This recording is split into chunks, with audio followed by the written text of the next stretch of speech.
What's up, everybody? Darius Leonard here, linebacker for the Indianapolis Colts. I was on the Behind the Mask podcast. We talk about mental health, upcoming season, MANIAC Foundation. Make sure y'all come out and check it out, man. I think it'll be a good one.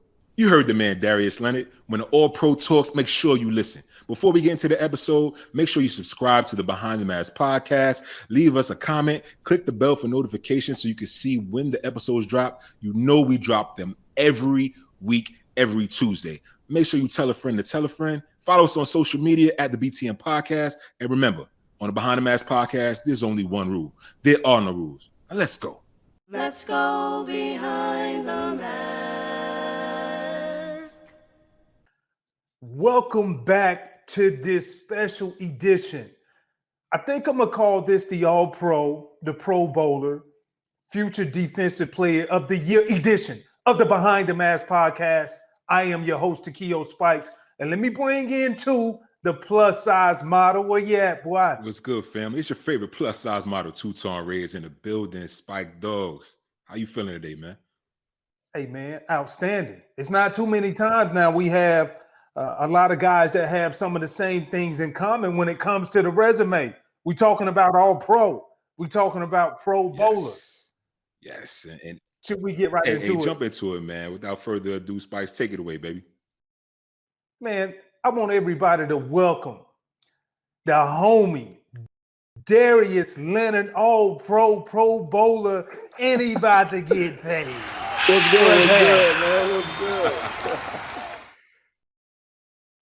I'm good, man. I'm good. Hey, man, we appreciate you taking time to come on the show, bro. Thanks for having me, man. It's not too many times you get up here, talk football with linebackers, man. So I'm definitely looking forward to it.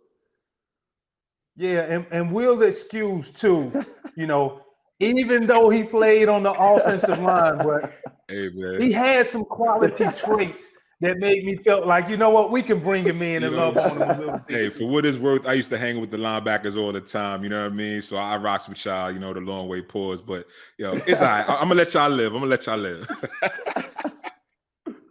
No, all good, bro. But hey, man, just looking at your journey, man, I've always admired, not just, myself or just other guys' game, but just looking at the journey of where you come from.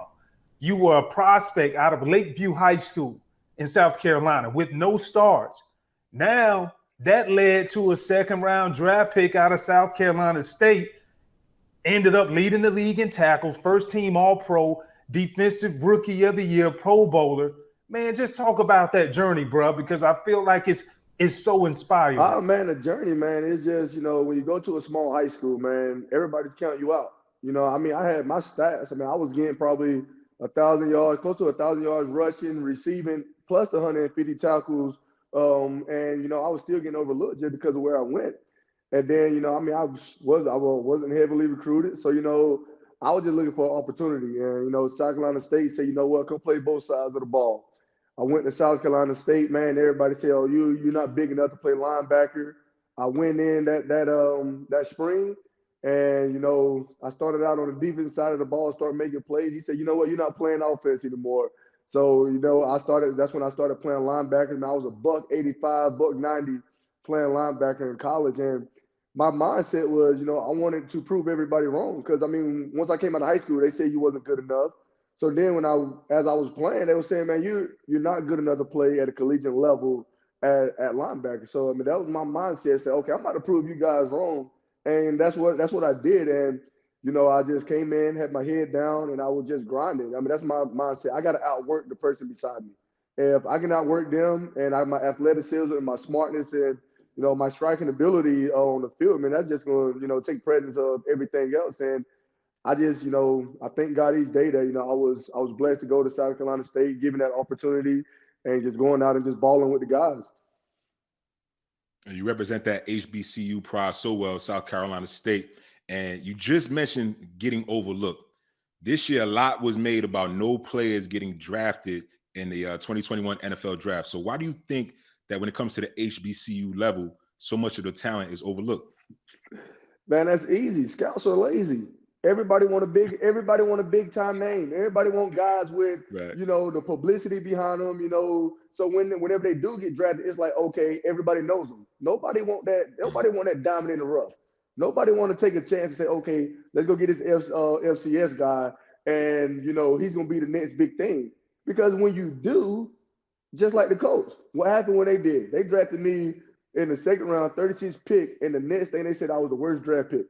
Not because of what I've done on the field or off the field, just because of where I went. And if I was a prime example of being that worst draft pick, there's so many other teams now that are saying, okay, I don't want that on my shoulders, because if they come in and they be a bust, now they're saying, okay, we shouldn't have done it. And I don't think a lot of teams are really doing their homework on HBCU guys, because when you come into the league, the HBCU guys that come in, we're ballers.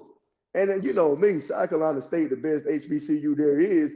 And, I would listen, we play Clemson, South Carolina, FCC, SEC, and the ACC, national champions. Too. And all I'm saying is we got four NFL Hall of Famers. South Carolina got 0, and I think Clemson just got 1 with Brian Dawkins. We got dogs in the HBCUs. We just need scouts to stop being lazy, stop being scared, because we got some ballers, man. Bro, that's a call to action right there, bro. And like for real, because I've always said that. It's like, dog, you just don't stop not having good players at HBCUs. Right.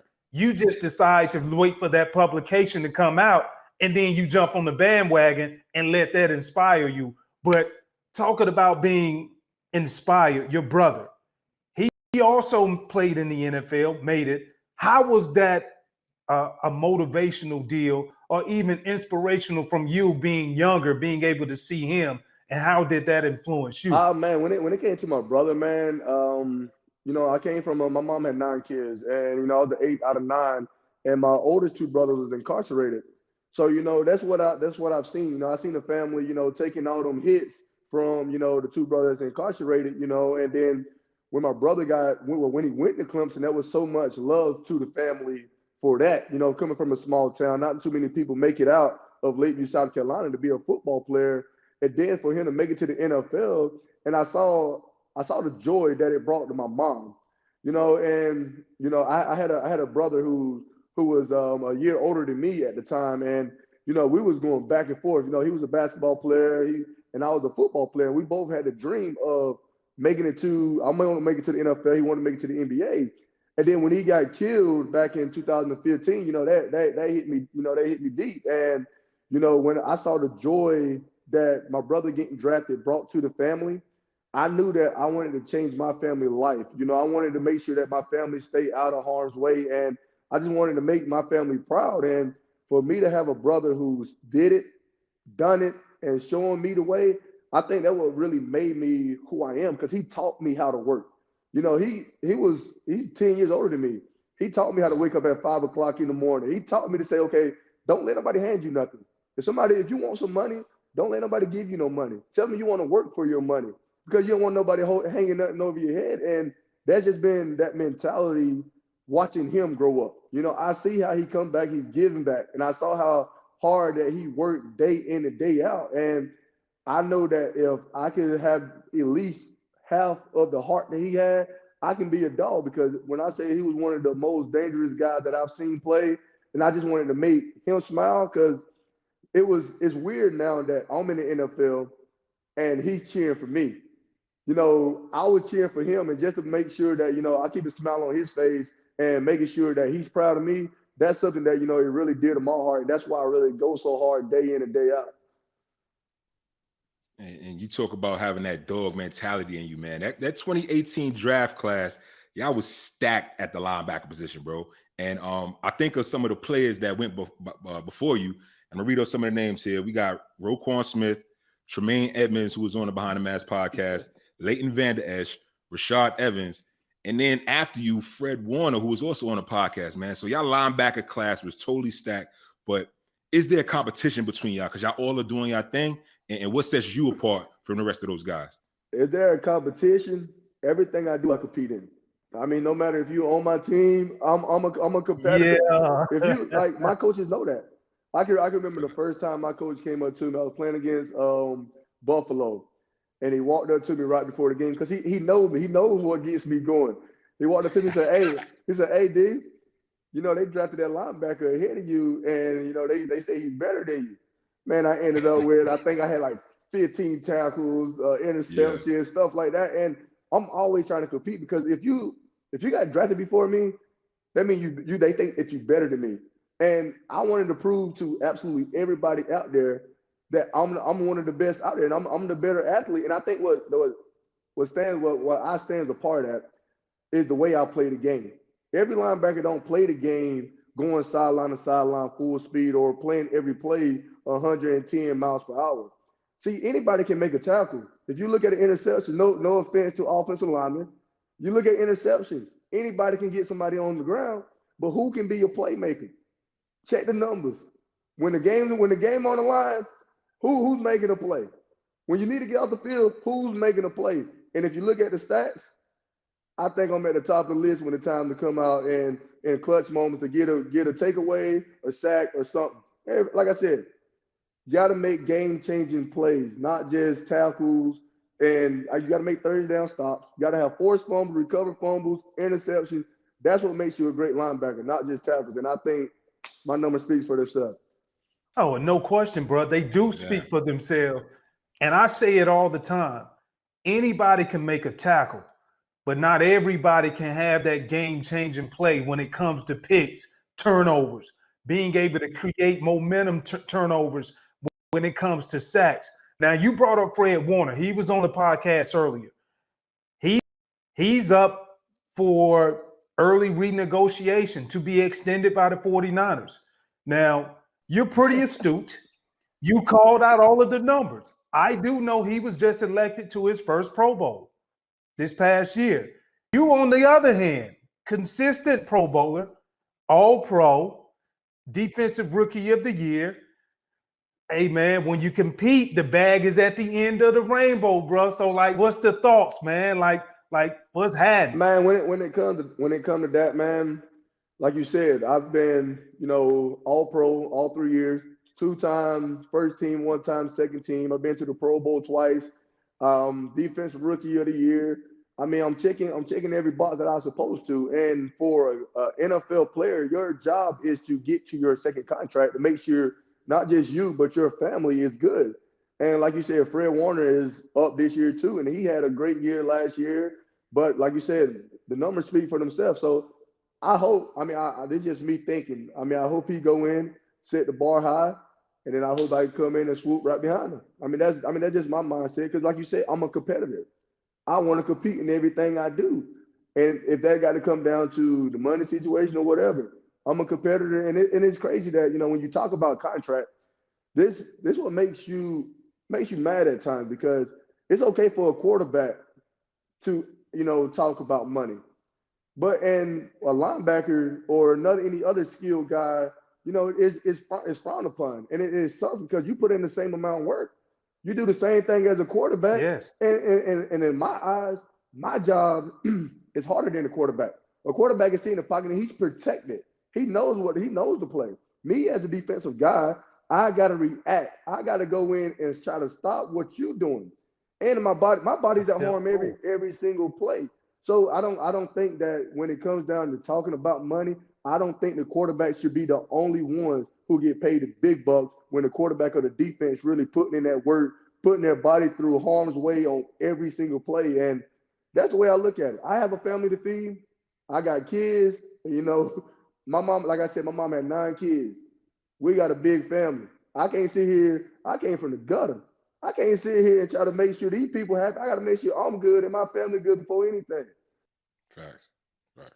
Hey, bro, and with that being said, like, everybody look at the game as a business. And when we in competition mode or compete mode, like, you really don't care. But like, one of the things that stood out to me, your former teammate linebacker, Anthony Walker, you gave him a personal farewell tribute when he signed with the Browns. And go behind the mask and tell us, bro, like, why did you decide to show him that appreciation? Man, for one, because, man, not just because of a teammate, that was a brother. We played We played amongst each other for 3 years. And when I say he helped me every step of the way to make my job easier, I mean, he helped me every step of the way. Then in the locker room, he's that great leader that every locker room needs. And you see all the other teams, trying to put a leader on their team. He is the leader that I think he was the glue that kept everything together. Like when coaches put new things in, he was the first one to send out a text message. All right, boom, this is what I see. This is how it should be run. And then when you go in, he's like, after each game, he's the first person to watch the film on the opposing team. And he's dropping his notes in the chat. Like he was just that middle linebacker that every team needs. Like he's that leader, that brother. And for us to lose him, man, I think we lost a great one. And, I just thank him for, absolutely everything he's done for me in my game. And, he's my boy. So I had to let him know that I appreciate it, not just behind the scenes. And I was gonna let the world know of what type of leader he was and what type of guy he is and what type of player Cleveland was getting. That's dope, man. And like Spike says, you don't really hear those tributes often from player to player. So salute, showing him the love, giving him his roses while he's still here. We always talk about that. We're going to transition real quick into something that we call this or that, right? We're going to give you two options, and then you got to tell us what you think. So talking about giving people they love, their roses, when it comes back to the linebacker position, we got this or that, Ray Lewis or Patrick Willis. And what aspect of the game, back then or now? I would say the way the game's played now. Just thinking about that answer and seeing how smart Ray Lewis is, and knowing, like, just watching him, how he's calling out every single thing, you need that smartness to play the game. So I'm gonna have to go with Ray just because how smart he is and how instinct that he plays the game of knowing what the opposing team doing. Because when you watch him against guys like Peyton Manning, it was like a chess match. He audible, and that's what you're gonna need in today's game. For sure. I know you into the old schools. I got an old school myself. I have a 1970 Cadillac DeVille, but you have a lot. You have way more than me, man. But check this out: your 1972 Monte Carlo or your 1975 Caprice. Ooh. Oh, I'm gonna have to go with my 72 Monte just because of the body style. It looked more muscle, and then the way it runs, everything original. So I'm gonna have to go with that 72, man. What color is it? All black everything, baby. Come on now. For sure. Last one, real quick. Linebacker edition again. Spikes always gets the linebackers on the show. So, who are the best athletes on the field? Offensive linemen or linebackers? Man, come on, man. I can't believe that's even a question, man. Linebackers hey, all day. Listen, think about what linebackers are doing now. Linebackers are covering tight ends. They're going sideline to sideline, playing in the slot. Then on third down, they going out there. They rushing off the edge. They're doing everything that they need to do. They can play any position. And then especially sometimes in our defense, they got us sometimes playing corner, playing in the middle of the field. We can do it all. I don't think our offensive lineman can do that. Come on, man. Ain't no question. All right, hold on. I know Spice go chime in too, but think about this. If y'all are the best athletes on the field, who has to block the linebackers? That's why y'all can never block defensive linemen, sometimes cornerbacks on the blitz and know the same calls, plays, everything that's going on as the quarterback. The offensive lineman, man, there's no possible, and we don't come out. Man, listen, I'm gonna tell you something about offensive linemen, man. They can easily be fooled. Only thing you gotta do is fake this way, pop, go back door on it, man. You gotta make it. They're not. For one, their hips. A lot of times their hips, they're not that. They don't got that salsa in them. So they can't really be freaky like that, you know what I mean?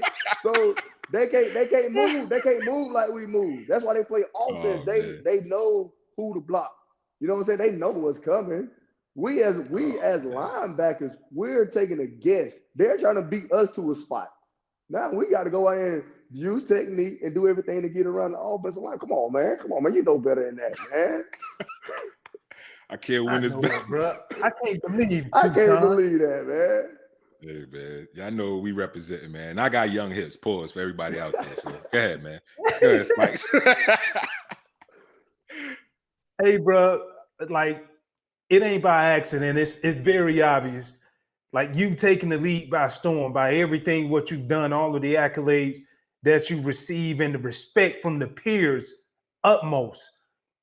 What else should we expect for Darius Leonard to accomplish with these next years coming up? Oh man, just getting better, man. Just I feel like, you know, in the off season, I don't watch my good plays. I watch every bad play that I have and try to get better. And you know, I think what makes me different, you know, from a lot of people is I respect the game. I don't take plays off. I don't try to take days off. I'll go in and I give 110% no matter when it is. From first quarter to the last whistle, I'm gonna give absolutely everything I got, and I'm gonna respect the game. I'm gonna play it the right way, and I'm gonna go out and try to make a play on every single play. And as long as I can continue to get better and learn the game as much as I possibly can, I can just see myself going up. But as soon as I get complacent, as soon as I feel like I did something, I think that's when I'm going to go downhill. So I just feel like I haven't done anything yet. I got a lot of room for improvement, so I can just pray that I can continue to get better, stay healthy, and help the team win a championship and be the #1 defense in the league. Bro, you're very unselfish when it comes to not well when it comes to accolades. Like you're gonna give credit to where credit is due, and so I think a total makeup. And when I see guys like that, it starts in the community, in the foundation. What led you to start the MANIAC Foundation, and where can our audience support you? Oh man, you know, what made me want to start the Maniac Foundation because like I said, I came from a struggle and I know what it's like not to have anything. And, you know, I go back to my hood, my city, day in and day out to give back as much as I can because I go back to sit in I sat in those same seats them kids are sitting in now. I've been, you know, walking up those same streets. So I know what it's like. And if people can see me give back and have a way out, I feel like that, you know, they're gonna give them that extra drive. Because this is what people need. These kids need guidance today. You know, everybody else want to, you know, the way the music they listen to is gonna tell them the drug life, the street life, and stuff like that. So I felt like I was the right person to show that, okay, this is what you can do. This is the only thing you need. That's more than life than the street life. You don't have to be a football player. You don't have to be a college graduate. There's so many ways that you can make money and do it the right way. And for me to give back, that's showing them that I haven't forget where I came from. My baseball coach always told me that never forget where you came from. And that's my mindset. I live as I climb, and you never know who's going to be the next Darius Leonard. You never know who's going to be the next president. So if I can go there and just be that positive role model and give back as much as I possibly can, you never know who it's going to touch, man. And then, you know, the way people can help, man, is, you know, go to the Maniac Cares on Instagram or the maniacfoundation.org.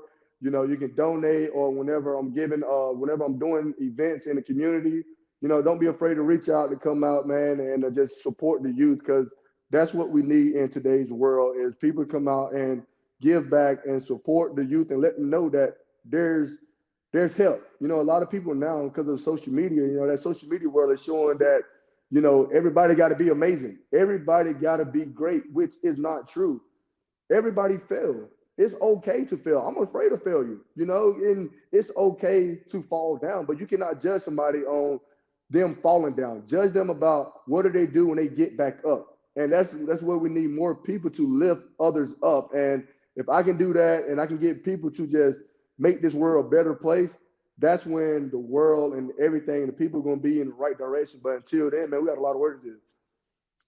Man, bro, I'm going to tell you, for your maturity and your leadership, it just speaks to your upbringing, the man that you are. Can't say enough about it just from this interview alone, but I know we saw a tweet that you posted with a caption that said, "It's okay to not be okay." And with May being Mental Health Awareness Month, what made you, you know, step out on a limb and address mental health awareness when that's a subject that's kind of taboo when it comes to athletes and NFL players? Man, it was a struggle, man. I lost my brother in 2012. Man, I was 17 years old. He was 18. So you can imagine how close we were. And, you know, once I lost him, man, everything went downhill for me. I was losing weight. I wasn't eating. I wasn't sleeping. I was having anxiety attacks left and right, man, in and out the hospital. And in 2015, um, I collapsed one day and I went to the hospital, had an EKG done. I had to wear a heart monitor for 30 days. And then I ended up having an ablation done on my heart. One of my heart valves was bad. And, right then, that's when it clicked for me. Was like, hey, man, you're going to have to figure this thing out. You're going to have to, or if not, you're going to fall in that same trap and make your mom upset. We already lost one brother. We do not have to lose another one just because of stress and depression. And right then I knew that I had to find a way to talk about my mental health. And I talked to my wife. I talked to I went to counseling and doing everything right. And then it brought me back to loving and caring for everybody else. And I felt like if me playing the most dangerous position on the field, one of the tough guys out there playing linebackers, if I can go out and talk about mental health and talk about how mental health is real, and it is okay to not be okay. There's so many people who are fighting depression. There's so many people who are fighting anxiety, but they are so afraid to say something because, like I said, with social media, people pick on you nowadays. And everybody on social media, they say whatever and hide behind the camera or behind the computer, and it sucks. So if I can come out and I say that, I needed help, I got help, and I'm not afraid to talk about it, that's when I said, okay, other people are going to do it. And I think for this world, with it being Mental Awareness Month, to make this world a better place about mental health, it's going to come down to business owners to come out in the interview process to let them know that, hey, it's okay. If you're feeling stressed out about this job, do not let this job kill you. If you're feeling any type of way, like in the NFL, that my whole draft process, there ain't nobody asked me about my mental. There ain't nobody asked me, what does the game feel to you? Like, how are you doing? And I feel like if once companies or whatever you're working at, they say, okay, it's okay to talk about your mental health, that's when the world is going to be a better place. We need more podcasts. We need more panels to talk about it. And then this world, I promise you, man, this world gonna be a whole lot better if we really can normalize talking about mental health. Bro, I personally appreciate the stance that you take on it. I appreciate the candor.